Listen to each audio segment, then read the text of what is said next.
네, 허니바이블 319주차 역대상 23장에서 역대하 17장까지의 말씀 함께 보겠습니다. 다윗의 성전 건축 준비 작업은 이제 물적, 인적 자원을 확보하는 데 그치지 않고 더 중요한 제사와 예배였으므로 성전 제사를 집행 및 보조할 사람들의 조직까지 준비하는 모습을 계속해서 보여주고 있습니다. 23장에서 26장까지는 이 다윗의 성전 봉사자를 재조직하는 그런 작업들을 우리가 볼 수 있겠는데요. 역대상 23장 레위인 24반열 조직, 전국의 분포에 있는 레위인들을 소집해서 각 기본 임무와 성전 제사 보조자, 그리고 재판관, 문지기, 성가대 등으로 구분하여서 기본 임무를 부여하고 있습니다. 성전 제사 보조자로 분류된 레위인 24,000명을 24반열로 분류하여 각각 1년에 2번씩 성전에서 봉사하게 했습니다. 원래 30세에서 50세까지 성전 직무를 맡게 된 그런 규례를 변경해서 20세부터 봉사하게끔 조치를 하고 있는 것을 볼 수 있는데요. 사역의 조직화 그리고 세분화를 통한 전문적인 봉사를 하게 함으로써 우리가 이 교회 안에 알맞은 조직 편성과 그리고 적절한 인원 분배가 얼마나 중요한지 또 깨닫게 되는 본문입니다. 역대상 24장 제사장 24반열 조직, 성전 제사 제도를 직접 관장할 이 제사장들을 24반열로 조직하여 효율적으로 일을 수행하도록 합니다. 이들의 직무를 제비뽑기를 통해서 순서대로 수행하게 하는데요. 이 제사장들을 보조할 레위인들의 24반열도 소개되고 있습니다. 제비뽑기로 순서를 정한 것은 신분 계급 제도의 어떤 사역이 아닌 것을 강조하고 있다는 것을 알 수 있겠습니다. 역대상 25장 찬양대 24반열 조직, 찬양대원을 책임 맡을 아삽 그리고 여두둔 해만 가문을 중심으로 24반열로 조직을 하고 있습니다. 총 레위인 4,000명의 찬양대가 24반열로 구성하고 각 우두머리의 어떤 명단들을 제시하고 있고요. 찬양대 또한 철저히 조직되고 질서에 운영되고 있음을 볼 수 있고, 예배에서 이 찬양대가 얼마나 중요한지 우리가 다시 한번 깨닫게 됩니다. 역대상 26장 성전 문지기 24반열 조직, 성전 문지기도 24반열로 조직을 하고요. 성전 창고지기 그리고 행정관, 재판관들을 조직하는 것을 볼 수 있습니다. 이때 언약궤를 3달간 보관했던 오벳에돔의 가문이 성전 문지기 3분의 1을 차지하는 것을 볼 수 있겠는데요. 하나님의 언약궤를 보관했던 집의 축복의 모습을 볼 수 있겠습니다. 역대상 27장 다윗의 군사 행정 조직 정비, 군대 조직 정비 기사로서 핵심 정예군을 제외한 이 병력을 12반열로 나누어서 매달 24,000명씩 교대 근무를 하게끔 조치하여서 이 비번일 때 병사들이 각자 고향에 돌아가서 생업에 종사할 수 있도록 조치하였습니다. 지방행정조직 정비기사로서 또한 지파별로 분산된 행정력을 중앙정부의 통제 아래 두어서 효율적인 업무를 도모하였고요. 왕실의 각종 재정을 관리하는 자들을 임명함으로써 불필요한 재정을 낭비를 막고 또 효율적으로 관리하게 하였습니다. 각 분야에 유능하고 훌륭한 측근 참모를 두었다는 것을 볼 수 있겠습니다. 이 넓은 영토를 겨우 24,000명의 군대로 교대 근무하게 한 것은 다윗이 이스라엘을 지키시고 인도하시는 분이 하나님이심을 분명히 한 것임을 우리가 알 수 있겠습니다. 역대상 28장 다윗의 유언, 주의 백성의 지도자들에게 남긴 유언으로 솔로몬을 왕으로 천거할 것과 솔로몬을 도와서 성전 건축을 완성할 것을 지시하고요. 또 솔로몬에게 남긴 유언으로 성령의 감동으로 된 성전 건축 설계도를 솔로몬에게 넘겨주고 성전 기구 제작법도 알려주면서 성전 건축을 완수할 것을 지시하며 유언합니다. 이 다윗의 마지막까지 하나님께 주신 사명을 향한 열정으로 가득 차 있음에 또한 도전이 되는 말씀이기도 합니다. 역대상 29장 솔로몬의 등극과 다윗의 임종, 성전 건축을 위한 대헌금 운동을 전개하는데요. 다윗이 몸소 자발적으로 막대한 헌물을 드립니다. 다윗의 감사 기도가 나오는데요. 자신은 하나님의 도구였을 뿐임을 상징하는 청지기 사상이 계속해서 등장하고 있고요. 솔로몬의 기름 부음을 받아 이스라엘 왕으로 등극하는 내용이 계속해서 나오고, 다윗이 40년 동안 통치하였음을 짧게 개관하고 다윗이 죽었다는 것을 기록하고 있습니다. 이렇게 다윗의 내용을 마지막으로 역대상이 마무리되고요. 역대하가 계속되는데요. 이제 역대하 1부는 솔로몬 성전 건축과 통치에 대한 내용이 1장에서 9장까지, 그리고 2부는 왕국 분열 이후에 남유다 열왕들이 어떻게 통치하고 그들이 패망하였는가를 10장부터 36장까지 기록하고 있습니다. 자, 역대하 1장, 솔로몬의 1000번제와 지혜간구. 솔로몬이 왕으로 등극한 후에 1000번제를 드리면서 새 왕으로서 헌신을 결단하는데요. 이에 대한 축복으로 하나님에게 지혜를 구하자 기뻐하신 하나님께서 그를 축복하죠. 그의 생애의 정치, 경제, 군사 모든 방면에서 이스라엘 최전성기의 축복을 누렸음을 기록하고 있습니다. 역대하 2장에서 7장까지는 이제 성전 건축 사업에 대해서 계속 기록하고 있는데요. 역대하 2장은 이 솔로몬의 성전 건축 준비에 대한 내용으로 다윗이 물려진 이 성전 건축 자재와 인력을 점검하고 국내에 여러 가지 전문 인력들을 확보하고 또 부족한 자재와 인력을 두로왕 히람에게 해외에서 보충하는 내용을 다루고 있습니다. 솔로몬의 요청을 받은 이 두로왕 히람이 필요한 기술자와 자재를 보내겠다고 회신을 하게 되고요. 이때 이방인의 성전 건축 참여는 하나님께서 이 열방의 왕이심을 드러내는 사건이라고 보면 되겠습니다. 역대하 3장 성전 건축 본체 건물의 준공.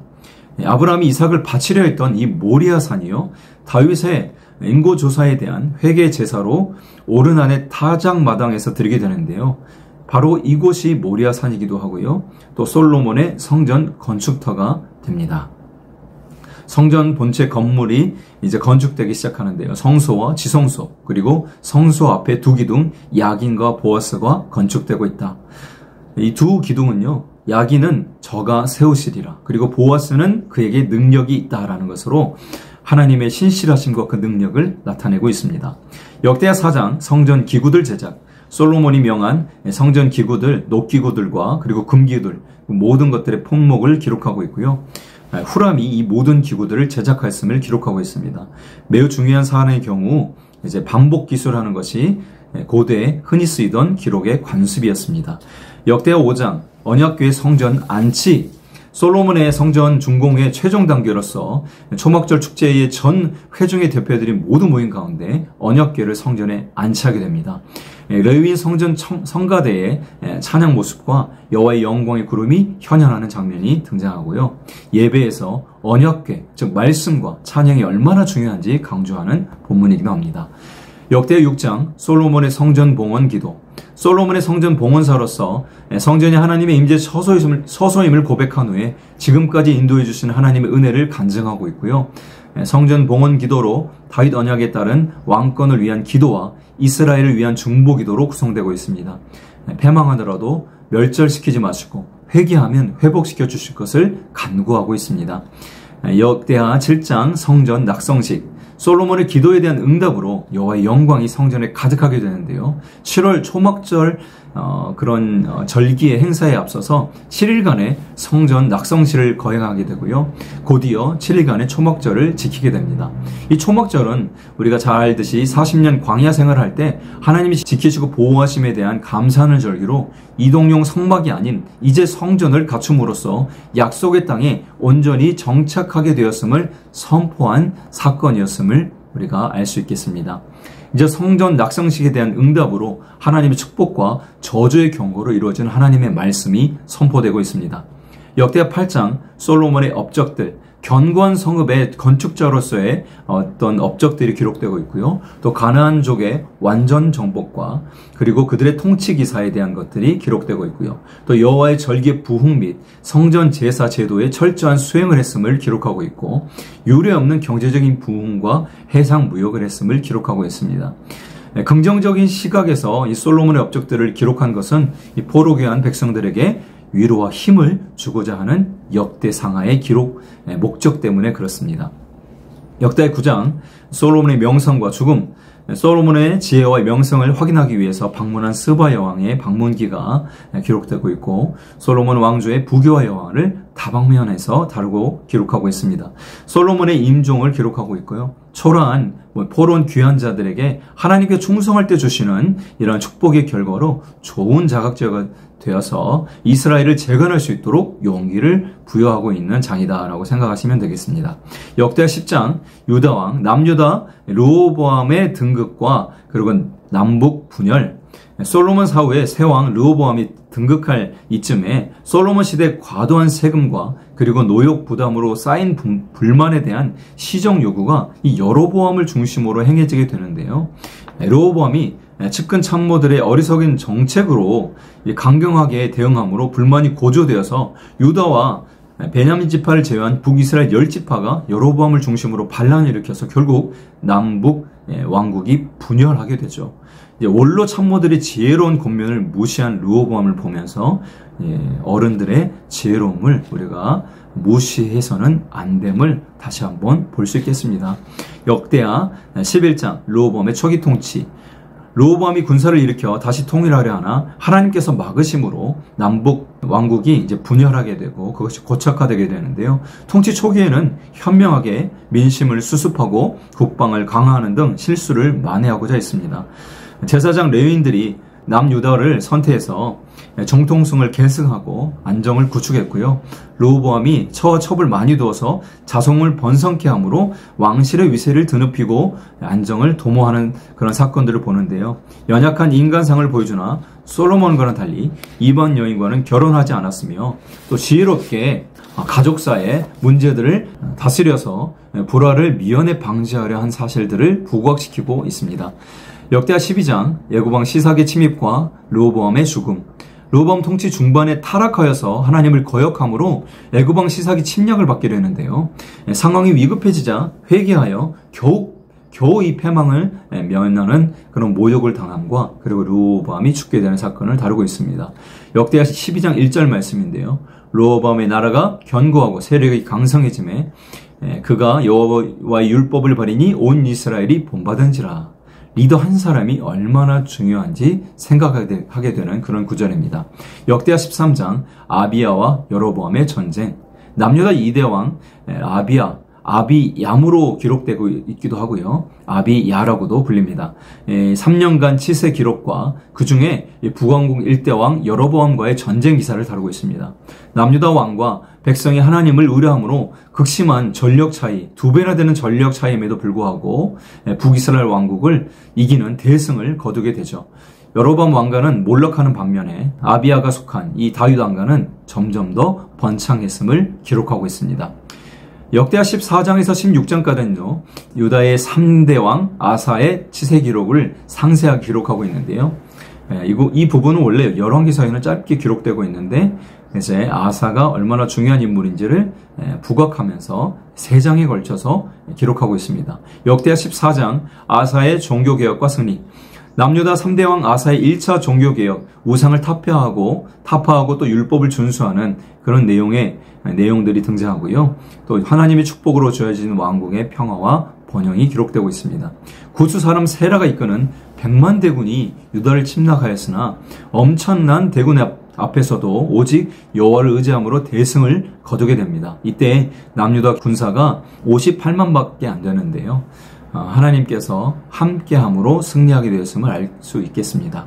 이때 아사의 기도를 한번 주목할 필요가 있겠는데요. 역대하 14장 11절 아사가 그의 하나님 여호와께 부르짖어 이르되 여호와의 힘이 강한 자와 약한 자 사이에는 주밖에 도와줄 리가 없사오니 우리 하나님 여호와여 우리를 도우소서. 우리가 주를 의지하오며 주의 이름을 의탁하옵고 이 많은 무리를 치러 왔나이다.